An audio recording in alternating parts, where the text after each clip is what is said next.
Булган аймгийн 2015 оны онцлог 10 үйл явдлыг танилцуулж байна. Ахмадын эмчилгээ сувилгааны цогцлбор төв ашиглалтанд орлоо.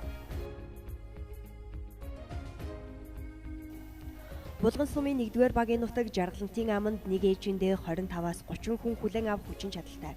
Ахмадын эмчилгээ сувилгааны цогцлбор төвийг орон нутгийн хөгжлийн сангийн 1.2 тэрбум төгрөгийн хөрөнгө оруулалтаар барьж ашиглалтанд оруулан ахмадуудаа хүлээн авч 5 тухтай орчин нөхцөлд амрааж эхлээд байна.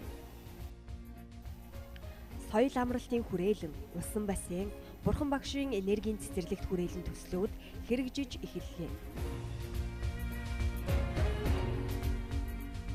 Аймгийн засаг даргын шинэ булган мөрийн хөтөлбөрт туссан соёл амралтын хүрээлэнгийн өргөдгөлд байгаль хамгаалах сангаас 2015 онд 1.4 тэрбум төгрөгийг зарцуулж 5 тоглоом суйрлуулан хиймэл нуур, интернет кафе, захиргаа аж ахуйн барилгыг барьж ногоон орчныг бүрдүүлсэн. Булган аймгийн 2015 оны онцлог үйл явдлыг шалгаруулах олон нийтийн цахим санал асуулгад тэргүүлсэн усан спорт сургалтын төвийн бүтээн байгуулалтын ажил 80 гаруй хувьтай явагдаж байна. Булган сумын нутгийн зөвлөлийн санаачлагаар бүтээн байгуулж буй бурхан багшийн энергийн цэцэрлэгт хүрээлэн нь аймгийн газрын зургаар хашааг хийж, сумдын хилийн цэсээр мод тарьж, бурхан багшийн 21 сэрэг дүр босгох тул шашин соёлын аялал жуулчлалын томоохон бүс болно гэж үзэж байна.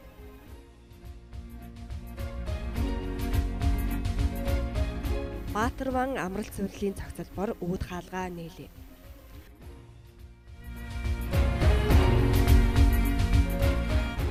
Жилийн 4 удирлын турш үйл ажиллагаагаа явуулах Баатарван суйрлал нь нэг ээлжиндээ 100-аас 120 хүн хүлээн авах хүчин чадалтай.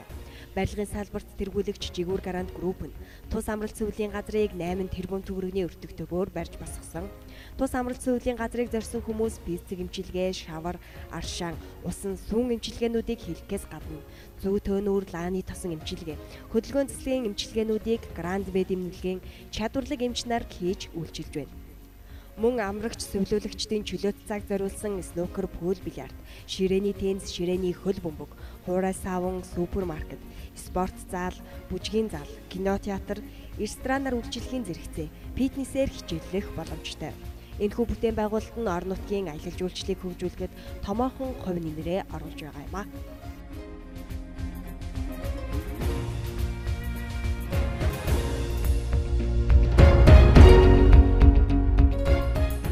Багийн эмч байгаль хамгаалагч нараа унаажууллаа. Аймгийн засаг даргын мөрийн хөтөлбөрт туссан багийн эмч байгаль хамгаалагч нарыг унаажуулах асуудал 2015 онд 100% шийдвэрлэгдсэн. Хүн ардынхаа эрүүл мэндийн манаанд зогсож байгаа 45 багийн эмч, ногоон хөгжлийн төлөө байгаль хамгаалахыг хүсэж хүчин зүтгэж байгаа 30 байгаль хамгаалагчдаа байгаль хамгаалах сангийн 125.4 сая төгрөгийн хөрөнгө оруулалтаар Yamaha маркийн мотоциклоор хангалаа.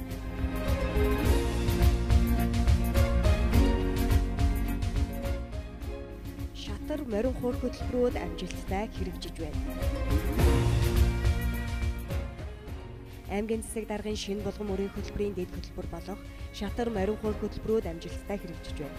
Оюунлаг булганчуудыг бий болгох зорилготой шатар хөтөлбөрийн хүрээнд тэмүүлэл 2500 хүүхдийн шатрын тэмцээн зохион байгуулагдсан нь улсдаа анхдагч болж чадсан бол үндэсний үзэлтэй булганчуудыг төлөвшүүлэх зорилго бүхий морин хуур хөтөлбөрийн хүрээнд аймгийн Баяр наадмын нээлтэнд 700 морин хуурч морин хуур хөгжмөө дангаар нэгшиглүүлж хурсан олноо баясгалаа. Дууны хорвоо 2 улсын уралдаан амжилттай зохион байгуулагдлаа. Уянга дууны хорвоогийн тодхон нэгэн их шиг явсан. Нэрт хөгжмийн зохиолч Могод сумын уугуул, төрийн сойрхолд Чин зоргийн нэрэмжит Дууны хорвоо 2 улсын уралдааныг төрсөн нутаг Булган хангайдан зохион байгуулсан бол Чинжгийн хөгжмийн өдрүүд уран бүтээлийн цогц арга хэмжээ Улаанбаатар хотноо 7 хоногийн турш үргэлж ирсэн. Энэ өдрүүдийн хүрээнд Дууны хорвоо олонний таашаалд хүртсэн шилдэг дууны уран бүтээлийн тоглолт болж өндөрлсөн.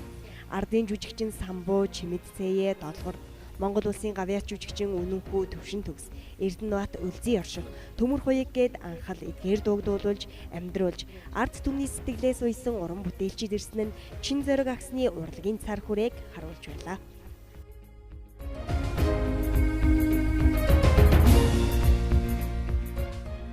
Булган сумын хуучин орон сууцны барилгуудыг сэргээн засварлаа.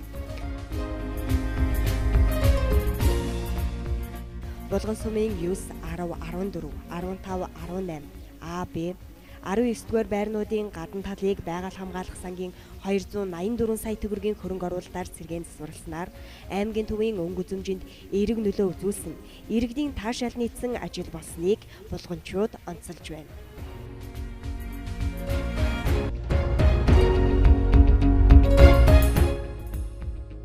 Сайхан сум 4 түмэн адууны баяраа тэмдэглэлээ.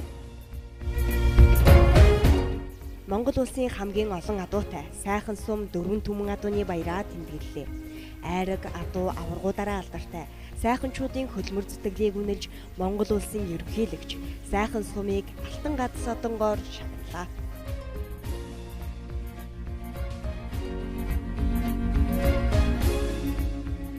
Зам гүүр ашиглалтанд орлоо. Улсын төсвийн хөрөнгө оруулалтаар Гутаг өндөр мөрөн чиглэлийн автозамыг барьж ашиглалтанд оруулснаар аялал жуулчлалын салбарын хөгжилд томоохон дэвшил гарч байна. Булган сумын зүүн түрүүний модон гүүрийг төмөр бетонын гүүр болгон шинжилгээд орон нутгийн хөгжлийн сан, автозамын сангаас 409.4 сая төгрөгийн хөрөнгө оруулалтыг шийдвэрлэж, Улаанбаатар хотын ZMZ компанитай гэрээ байгуулан гүйцэтгүүлж, улсын комисс ашиглалтанд хүлээн авлаа. Сумдын бүтээн байгуулалт шинжилэлт.